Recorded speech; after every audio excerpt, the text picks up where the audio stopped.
And we have got our final standings with the cut to the top 8. In first place, we had Dennis Mullins, who's pretty much had a clean sweep into the top 8. Yeah, followed he's by played very well. We watched him play in round 4. Yep, and we saw how quickly and decisively he plays. So he definitely, I think, earned his spot in first place there. Second place, we have William Dyson, who got there with Humans, who we'll be watching in just a moment. Andrew Woodyard, who I can't remember what he was on, but let me see if I can find that for you. He's on Bant Humans. On a Bat Humans deck. Yeah. And Ben Bolus, who we saw in our very first feature match, who was on the Archangel of Tides deck. Rory Bolt, who is playing Naya Legendary Tokens, which Naya I believe is one of his own decks. Okay. Rory's been playing Naya decks, I think, for a while in Standard with some Planeswalkers and tokens. Yeah, and then Jake Sims, so we saw him sort of lose a match to Dennis, but he's still done very well to get himself into the top 8. David Jacquier, who's on a White-Red Humans deck, and Simon Lanbury, who we just saw, who I will note James Wilkes, or Jim Wilkes, did very kindly concede to Simon to help Simon get there into the top 8. Jim unable to make it to the Paragon Championship due to being in Amsterdam. Jim will be representing Australia in the World Magic Cup. Yeah. So it's great to have had him in the competition, and very gracious of him to concede. Jim is an incredibly nice guy. Yes. Okay, excellent. So now we'll just jump over to the match where the players have started, but they've just paused for us while we get these announcements happening. So we're ready to go. So we'll just send the note. Yes. So as we said, we have David on the left. He's playing a white-red Humans Brew, aiming to get in some aggressive 1 and 2 drops. So we see he already has one in play with Expedition Envoy. And it looks like he will be... Actually, I believe we have the players flipped around. So David is actually on the right-hand side, and William is on the left-hand side. Yeah, we'll get that fixed up in a moment. Yep. So an interesting thing about William's deck is you may see he doesn't have one in play at the moment, but he has 4 Battlefield Forge registered in his main deck. And there's actually no spells in the main deck that require the use of red mana. The red mana is there solely for the sideboard package, which features 4 Needle Spires and 4 Reckless Bushwhacker, which is a really interesting decision. We don't often see lands in sideboards, do we? Yeah, not very often. Yeah. So obviously he thinks that there are some matchups where having 4 Needle Spires and the double strike on that being very important. Would you call this one of those examples? I'm not sure. I think that he'll more be looking for the Reckless Bushwhacker there. So Bushwhacker, a really good tool for punching through damage and really pumping your team once you've gone wide with a number of 1 and 2 drops. So yes, we have the names sorted for you now. William getting a clue there. He's got a clue in play. Yep. Okay. And that was off the Threban Inspector. So. Yeah. Excellent. Okay. And there's the Bushwhacker that we were just talking about. Yeah, we see here Reckless Bushwhacker. It comes down most of the time in this deck. You will be able to get Surge, given that you play so many 1-drops and 2-drops. Yep. So this guy comes down, is hasty, pumps your entire team, and is quite effective at doing its job very well. And can even say if you go with a 1-drop of an Expedition Envoy or a Thalia's Lieutenant, you can give, not Lieutenant, sorry, Threban Inspector. If you play them into Reckless Bushwhacker, you can give them haste and +1/+0 as well. So you can attack for quite a lot out of nowhere. Yeah. And so, yeah, both decks trying to do the same thing here. It seems like it's play a lot of very cheap creatures, go very wide, and deal lots of damage very quickly.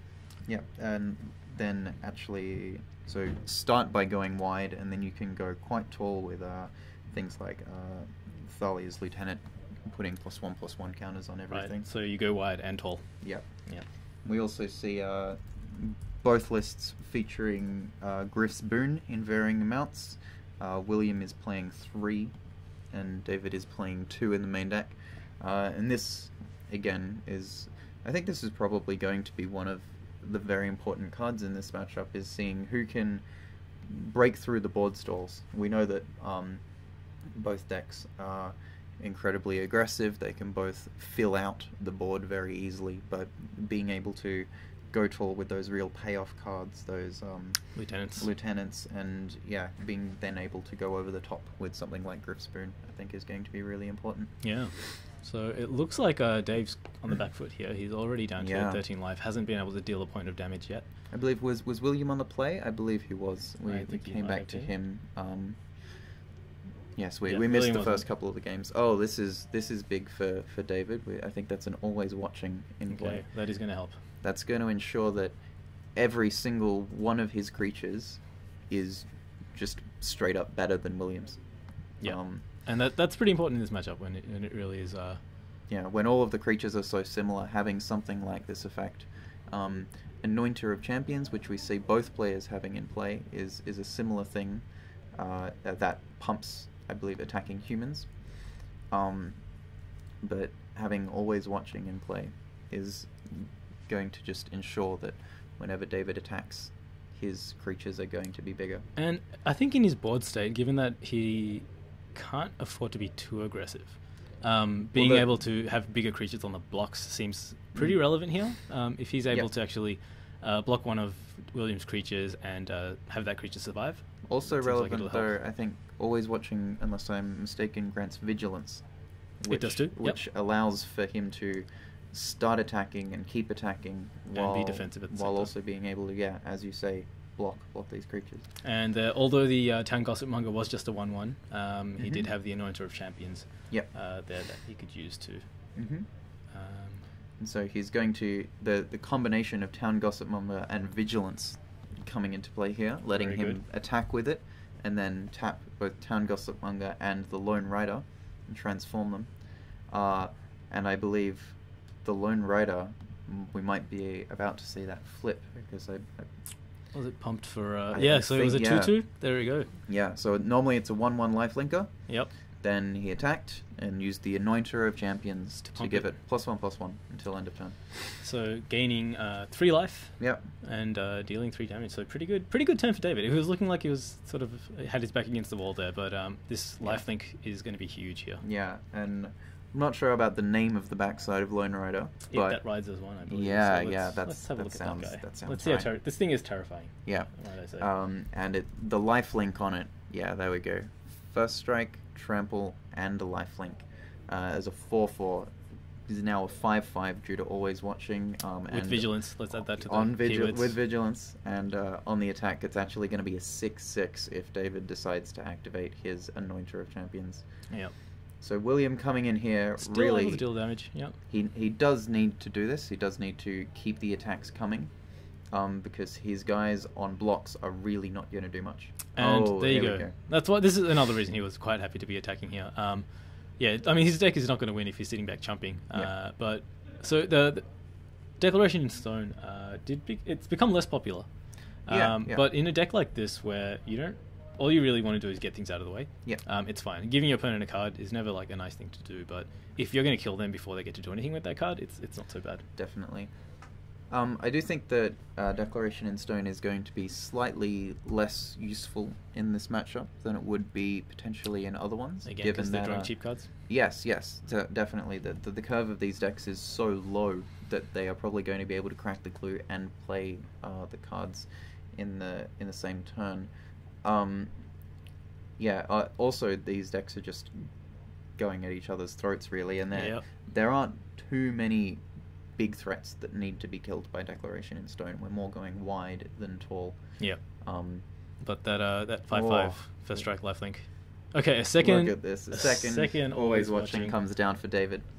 So just a reminder: always watching gives all non-token creatures +1/+1, and lifelink. So Vigilance. Not the Bane of... and Vigilance. Yeah. So... not the Bane of Ball again. Okay.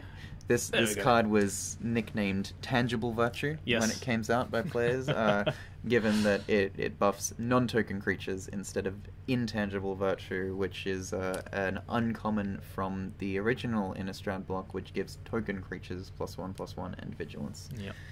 That card was actually banned in Innistrad block constructed, so it's obviously a powerful effect. That was also the block that had Lingering Souls in it, I believe. Yes. So. Yeah, that may have had something to do with it. Okay, alright. So, okay, I mean, these players, Dave's still kind of behind. Yeah, interesting to note, though, William is stuck on 2 lands.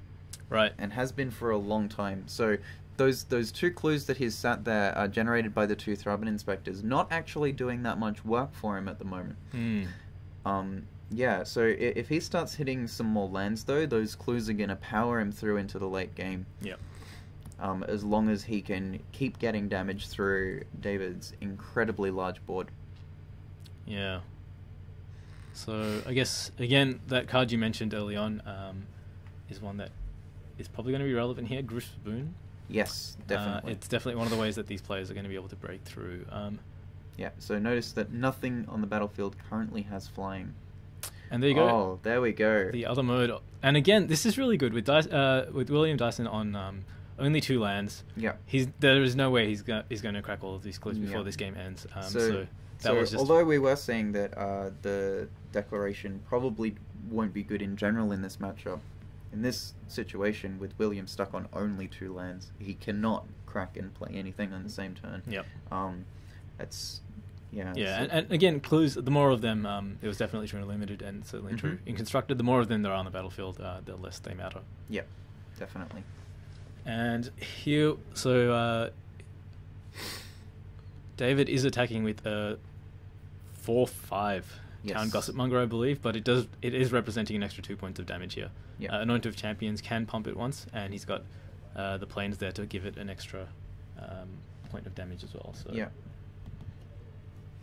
I'm trying to remember what the flip side was called.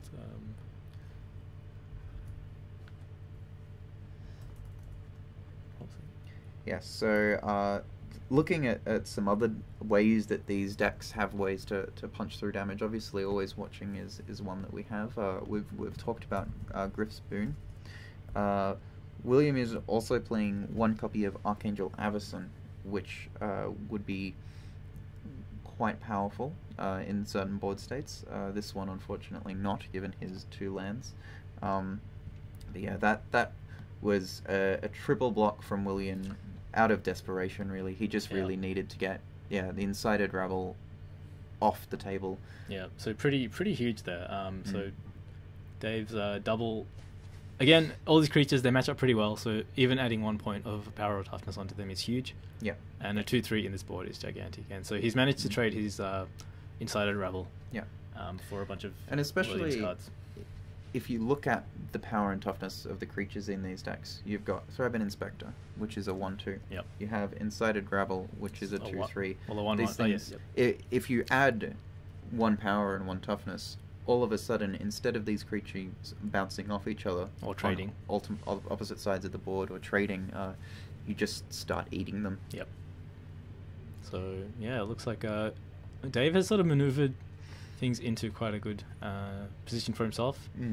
He's now way ahead on the board. His creatures are huge, and there you go. William is starting to crack those clues, but he's having to take his entire turn off to do so. So yeah, so really hoping to find some lands there. Yeah. Yeah, so if we go back to a couple of turns and we envision the board state where William has 6 creatures in play and David only has 2 or 3 blockers, that's a point, I think, where William would really like to have Reckless Bushwhacker in his deck. That would be huge. Right? Yep. So this is really an example of, I think, why that card is in the sideboard. It really does allow him to smash through board states. Yep. I would imagine that this game would be very different if he had been able to do that, the ability to do that. He would have needed a 3rd land at least. He also would have needed a 3rd land and a red source, yes. Okay, but again, look, everything's so cheap, it doesn't take too long to get some things on the board. Yeah. But there's more of those clues he may not get to crack. Yeah, definitely. Yeah, there's an interesting one of in David's deck we might like to have a look at. Okay, it's called Stitch's Graft. Interesting. Yeah, it's just a one of. This is, I believe, an equipment from Shadows over Innistrad. Eldritch Moon. Eldritch Moon. Yes. Just wait. Yeah. So it looks like Dave just There we just go. took the game. But yeah. here is the one. So David takes that game. Yeah, always watching there, really being the all-star, making it so that every single one of David's creatures, even though he had significantly less creatures than William, just making sure they matched up well. Yeah. So yeah, we've got a one of Stitcher's Graft. Interesting. What do you think of this card? So, equipped creature has +3/+3. When it attacks, it doesn't untap. Interesting. That's a pretty big downside, but not so bad when your creatures have vigilance, I guess. Yes. That is definitely a way of circumventing this downside.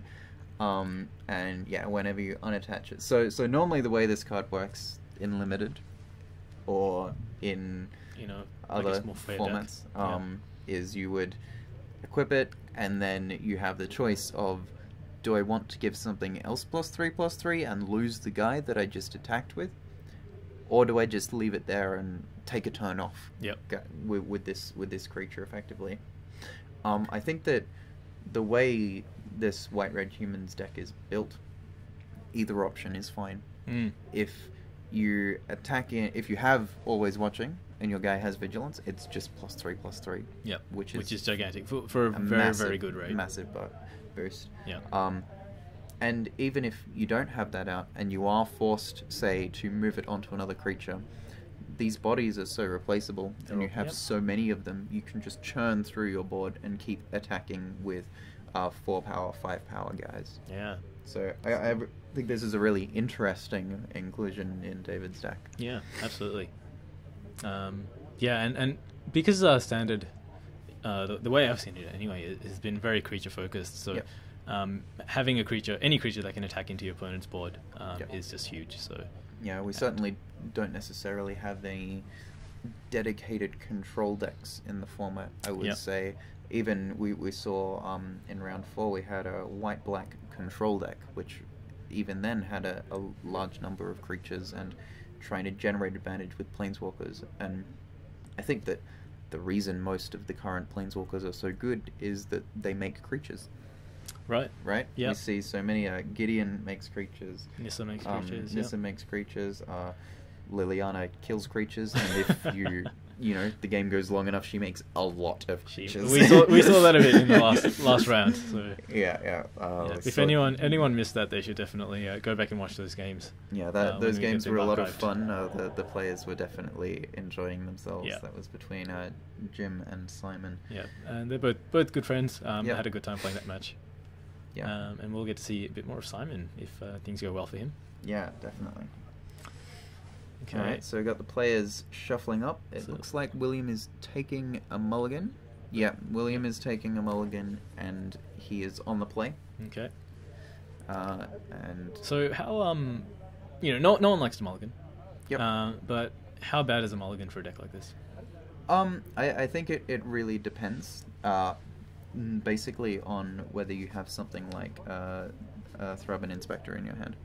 So Thraben Inspector is something that keeps the juice flowing as long as you have enough lands. So if William sees a hand that has enough lands and threats, that should be fine. And certainly the mulligan won't be too bad if he has things like the Always Watching. Right. The matchup between these decks, it's not necessarily based on card advantage, but card quality. So yeah, we saw game 1. David every one of his cards matched up much better thanks to those Always Watchings. Those Always Watchings basically gave him 2 or 3 cards extra each because forcing William into triple blocking and things like that. Yeah, so a lot of the card advantage seems to be gained on the board as opposed to strictly in your hand. Yeah. Oh wow! Oh dear. So going down to 5. Yeah, this is not good for William. Yeah. He is on the play again. So, as I said, if we can get a fast start with him, maybe powering out a couple of Thraben Inspectors into a Thalia's Lieutenant and maybe an Always Watching, then there's definitely a large chance that he could come back into this. But it's certainly not good. It's looking a bit rough, I won't lie. Yeah. Because I'm also considering, for example, what might Dave have been keeping in his hand. Yeah. So obviously Dave would keep a hand that has all the things he needs on the play. So maybe he's get something like the Knight of the White Orchid or something like that. Yeah. Orchard, so And I think the Knight could be an interesting card. Knight certainly helps coming back when you've mulliganed if you're on the draw. That's Right? It can get you a bit more advantage by finding those planes. So it is some kind of... This deck certainly has ways of generating card advantage. But in this matchup in the mirror, I don't think the card advantage is the be all and end all, but certainly going down to 5 is not good. Yeah, and also leading with the Battlefield Forge there. Yeah. So that's suggestive. Alright, looks like he's picked up a planes. There we go. And he even he's willing to make the trade. So what is this? What is this telling David? Yeah, well, I think that William really does need to make sure that David doesn't have a board presence. Right? That's the way he's on the play. He's got that. He needs to, looks like he might have an always watching in hand. I only think he has the 2 lands, but he had a couple of 1-drops. So his hand was okay. But he really wants to just keep throwing his guys into David's board. I don't think that plan's going to work very well for him, unfortunately, given that David has got what looks like quite a good hand. Oh, there we see the 3rd land. Alright, so William now has always watching. Yeah. So we're just double checking the life totals. It was 18. It would have had to take a pain off the Battlefield Forge to castle it down there. And pretty good sequence here for William. This is definitely maybe one of the ways you get back from Malta 5. So looking at this, I am starting to question trading off on turn 2. Right? With the always watching in hand. Obviously he didn't know that he was going to have the 3rd land to be able to cast it. And if he didn't find the 3rd land, then that could potentially go quite badly for him.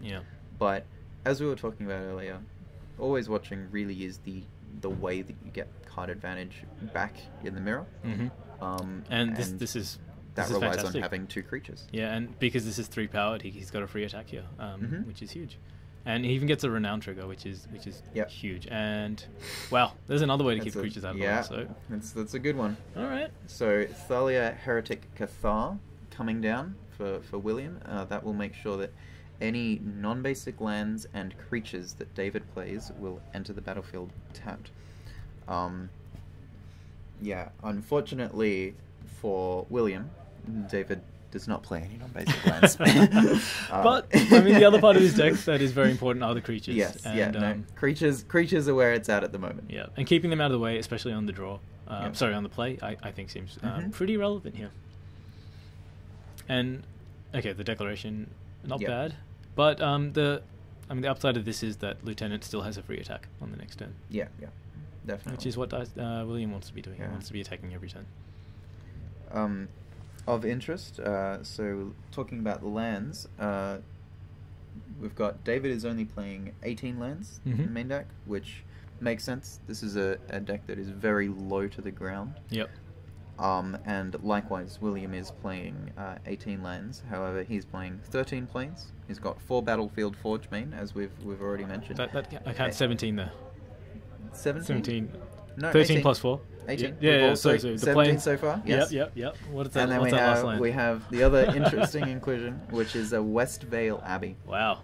Yeah. So this really is a good way of winning the game. Spicy brew that William's brought in here. Yeah. Okay. West Vale Abbey, a very powerful card, especially when you're throwing out lots of creatures. You can turn those lots of creatures, which are potentially in a board stall, can't get through, and you can turn them into one giant creature, which is lifelinking and indestructible and kills your opponent very quickly. Very, very quickly, yeah. Have you ever been on the receiving end of an Almondal? I don't want to talk about it.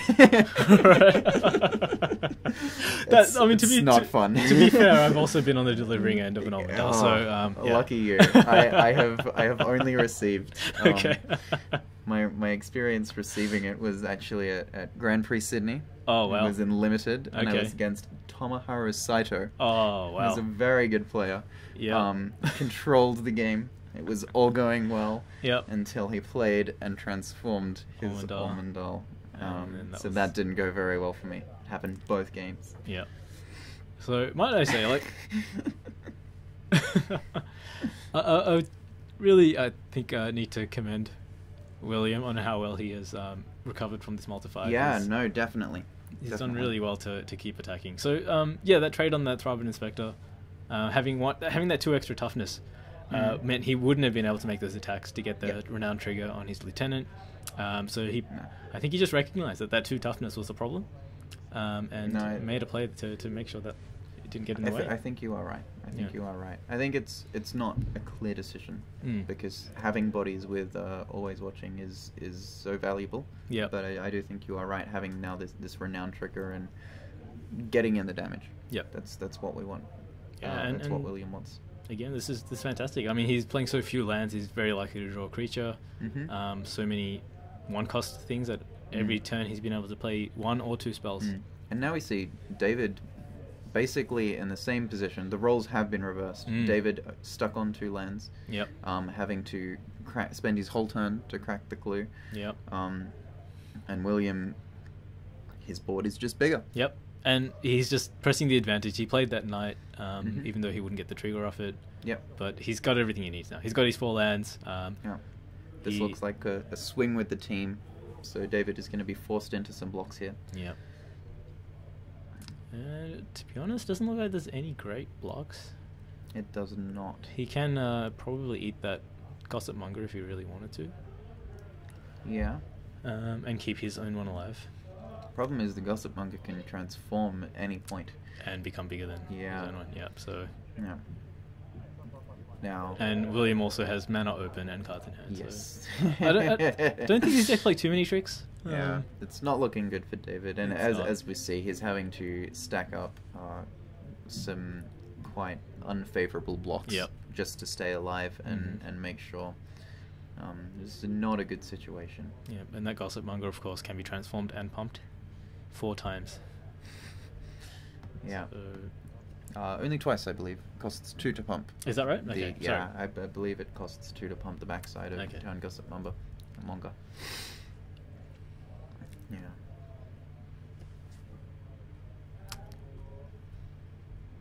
So at this stage, it looks like there is 3 damage getting through to David.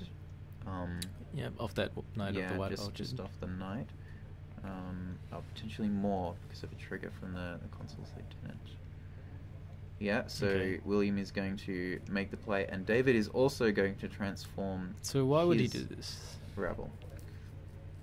I am not sure, given that there aren't many plays that he can make. Right? Having the untapped creatures isn't doing anything. The Incited Rabbles, William's Incited Rabble is going to rabble much harder than David's one. It is going to die anyway. And yeah, like again, power of always watching the Rabbles would have bounced, but because of always watching, it gets eaten now. So one reason David might have made that play is to, I guess, trick William into activating his Incited Rabble and wasting mana. Yep. But as we see, it is a bit of a moot point, and William cleans up the game quite impressively after a mulligan to 5. I think really drawing the lands on turns 2 and 3. And getting to put that always watching down was pretty big. Yeah, getting that out, and David not having his own always watching. If David had, say, hit 3 lands and played 1, then we would have been watching a very different game, and I think that the mulligan would have then started to affect things. Yep. But this is good for us. We do get to see a game 3. Yeah. I'm always in for more magic. Yeah. Okay, I wonder if these players will consider sideboarding anything else this time around. I don't think that the matchup changes drastically on the play or the draw. You really are looking for a wide board and then those payoff cards that we've been talking about. Something that both players may or may not have brought in. They both have William has Silk Wrap in the board. Okay. Which he might think about bringing in. They both have some number of Stasis Snare, which is normally to deal with some bigger creatures that might be harder to block. You see both of them are playing some number of Hallowed Moonlight, Yep. which we were talking about earlier, is a very, very powerful card against quite a number of strategies that are happening in Standard, being with company decks, Yep. cheating cards into play, and we're talking about prized amalgams and things like that, yep. haunted dead and things like that. Okay. But I yeah. guess the game plans, I imagine, are just kill opponent as fast as possible. Yeah. For the most part. So here we have yet another reversal of fortune, with William keeping his opening hand and David on the mulligan. Yep, on the play as well. So, yes. Well, we've seen that doesn't necessarily stop anyone. Definitely from winning not at all. So. Definitely not. Yes. All right. Let's see how things go this time. Yeah. Something that is interesting in terms of looking at these two decks, because they are so similar, looking at the differences between them. So one main difference that I've noticed is that David is playing for Lone Rider, right? Whereas William isn't playing any. Mm-hmm. So we saw kind of the power of that card in the first game. Yep. It let, even before the Always Watching came out, it let David get up to a high enough loaf total so that he wasn't in danger of anything. Mm-hmm. And also is just a very good attacker in a race situation. So I anticipate that if David is able to get another one of them out, then that might be enough to swing the matchup in his favor. Yeah. But and again, it does have first strike even in yeah. its front face, which is usually pretty good against these guys. And so the players are on their way. David has kept his hand of 6 cards, and we've started to get some 1-drops and stuff in play. So we've got... It was a Griff's Boon, I believe, he just put on his Kythian. So Kythian getting in there, okay. That's certainly exactly the type of creature you want to be putting Griff's Boon on. Yep. In terms of getting it transformed. Right. After that, unfortunately, Griff's Boon falls off immediately. Yep. Just need to check. I believe that Kythian should be exiled. Yep, it should be. Instead of in the graveyard. But David won't be caring too much about the loss of the Griff's Boon. He obviously won't be happy about not having Kythian, but Griff's Boon is something that can keep coming back. Yep. Yeah, so which is again part of its fixing power. It. Yeah, moving Kythian into exile. Excellent. And he's got another one. Okay, why not? And an envoy. Okay. Yeah, so, envoy. And he gets to come in for 1 damage as well. So normally don't see Anointer of Champions attacking. Yes. It's usually transferring its power to another creature. Yes. It's normally doing some anointing. And it appears that David does not have a 3rd land. Yeah, that's interesting. So that means that he won't be able to transform his Kythian. Yes, that is true. Unless he finds it off the top.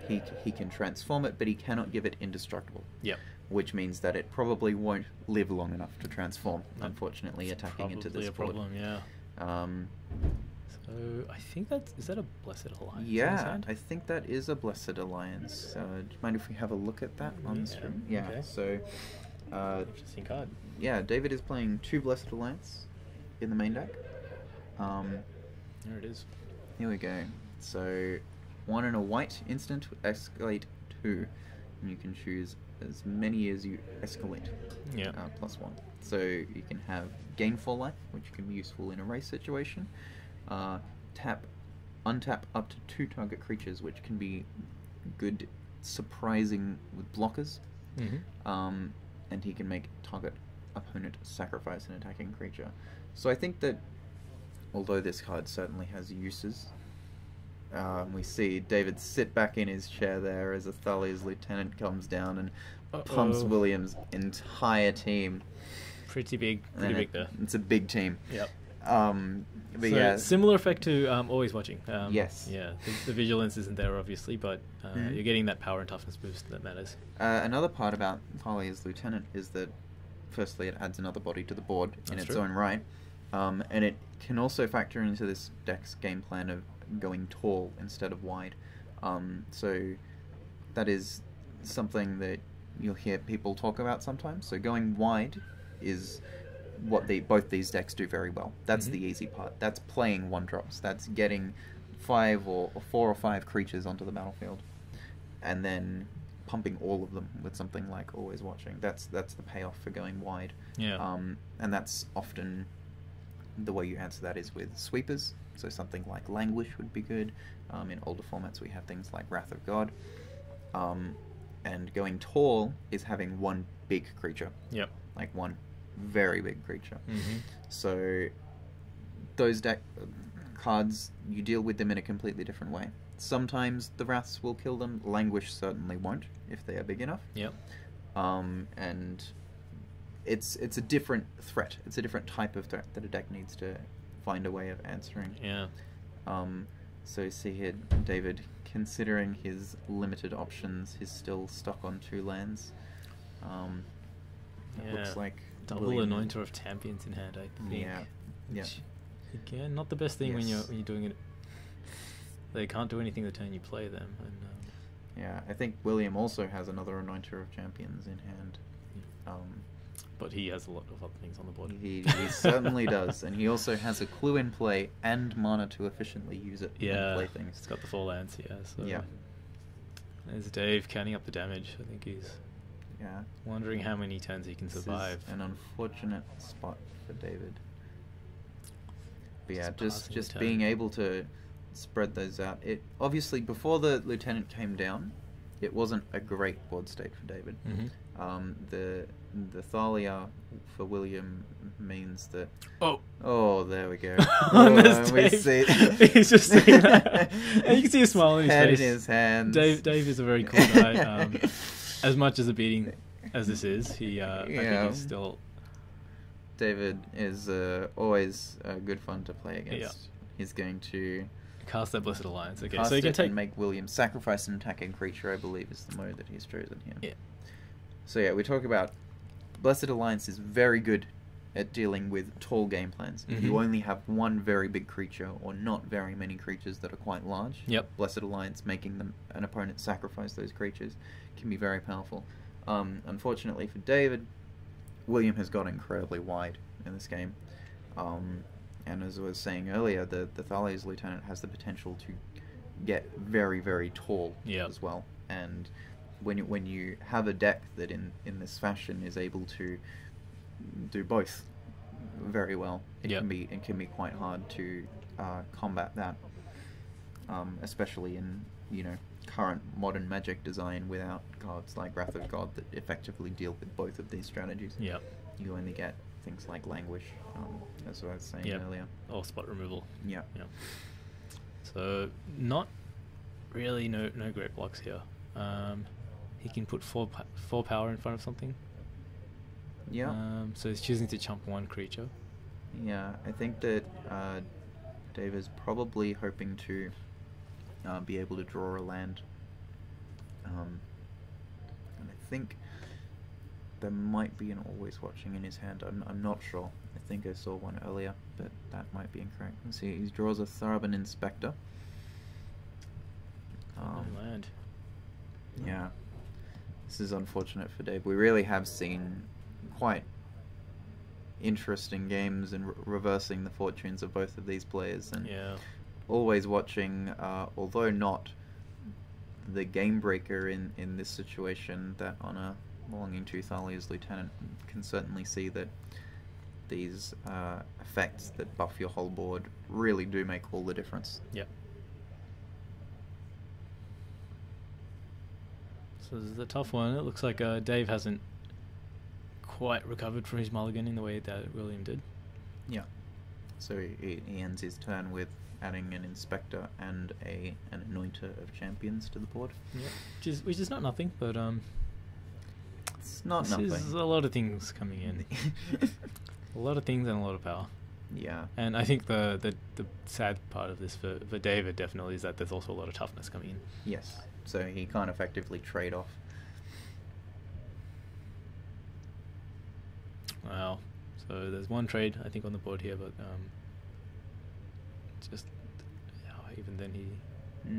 So David's only on 4 life here, so he can't let any of those creatures. He could let the 3-power Anointer of Champions through, and it's... And he's calling it. Yeah, Okay, yeah. yeah. David So calls his it. whole board would have been wiped out there. Yeah, well, I think that William even could have still won after being able... He could have Pumped the other Anointer. Anointer. Yeah.